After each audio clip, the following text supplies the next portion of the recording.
যারা রাজনীতি করতে যায় রাজনীতির ময়দানের মধ্যে আমার রাসূলকে আদর্শ মানবে, লাকাদ কানা লাকুম ফি রাসূলিল্লাহি উসওয়াতুন হাসানা। যারা রাজনীতি করতে যায়, যারা রাজনীতির ময়দানে আমার রাসূলকে আদর্শ মানবে, আমার রাসূলকে নেতা মানবে, আমার রাসূলকে নেতা মানবে, ওই মানুষগুলা কখনো দল করতে যায়, রাজনীতি করতে যায় দুর্নীতি করতে পারবে না, চাঁদাবাজি করতে পারবে না, টেন্ডারবাজি করতে পারবে না, আরেকজনের বিরুদ্ধে মিথ্যা মামলা দিতে পারবে না, আরেকজনের বিরুদ্ধে মিথ্যা সাক্ষী দিতে পারবে না, আরেকজনকে তার দলের লোক দিয়ে গুম করাইতে পারবে না। কথা ঠিক না ঠিক কথা বলেন? কেননা আমার রাসূল জীবন কোনোদিন এই কাজগুলা করে না। আমার রাসূলের মতন এত আদর্শবান নেতা দুনিয়া তার কোনোদিন আসে না।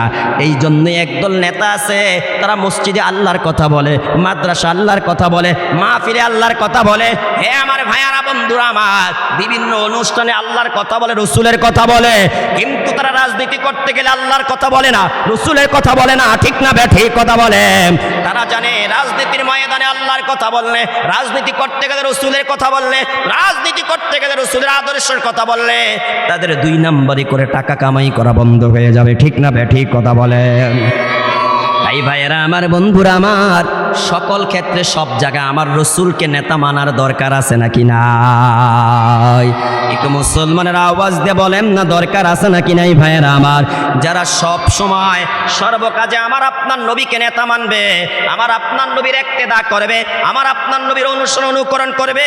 সাহাল বিন আব্দুল্লাহ রাদিয়াল্লাহু তাআলা আনহু বলেন, এই মানুষগুলা দুনিয়া তো মুক্তি পাবে, মরার পরে পরকালও মুক্তি পাবে। কথা ঠিক না ঠিক ভাইয়েরা আমার? হে আমার ভাইয়েরা বন্ধুরা আমার, হে আমার পর্দার আড়ালের মা বোনেরা, কথাগুলা মনোযোগ দিয়ে শুনেন। আল্লাহ তাআলা আমাদেরকে দুনিয়াতে পাঠাইলেন, পাঠানোর পরে আল্লাহ বলেন, হে জগতের মানুষেরা, তোমরা হালাল খাও, হালাল খাও, হালাল খাও, হারাম খাও না, হারামের কাছেও যাও না। কথাটা কার? বলেন না, হালাল খাইবেন না হারাম খাইবেন? মদ খাওয়া হালাল না হারাম? সুদ খাওয়া হালাল না হারাম? ঘুষ খাওয়া হালাল না হারাম? একটু আওয়াজ দিয়ে বলেন না, হালাল না হারাম? ইয়াবা, হিরোইন, গাঁজা, বাবা, ডাইল, পেন্সিল, কথা বলে না, হালাল না হারাম? বলেন বলেন, হালাল না হারাম? এগুলা খাবেন, পান করবেন, যারা এই কাজ করে তাদের সাথে চলবেন।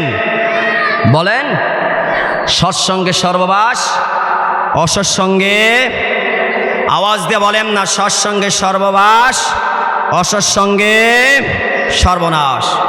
তাহলে আমাদের সম্পর্ক ভালো মানুষের সাথে করব না খারাপ মানুষের সাথে? একটু আওয়াজ দিয়ে বলেন না ভাইয়েরা আমার, ভালো মানুষের সাথে না খারাপ মানুষের সাথে?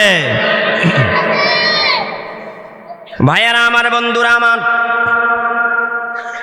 যতই বিপদে পড়েন, যতই মুসিবতে পড়েন, তারপরও হারাম খাবেন না, হারাম পান করবেন না, হারাম কাজ কারবার করবেন না। আল্লাহর হাবিব কত সুন্দর কথা বলেছেন, তামাম দুনিয়াতে যদি যত সম্পদ আছে সব কিছুর মালিক যদি তুমি হয়ে যাও। ভাইয়েরা আমার, বন্ধুরা আমার, আমার আপনার নবী বলেন, যার কাছে 4টা গুণ আছে, 4টা সিফাত আছে, যার 4টা বৈশিষ্ট্য আছে, যদি তামাম দুনিয়া সব কিছু তার কাছ থেকে হারিয়ে যায় কোনো সমস্যা নাই। চিল্লায়া বলি সুবহানাল্লাহ। قال رسول الله صلى الله تعالى عليه وسلم أربع إذا كنا فيك فلا عليك ما فاتك من الدنيا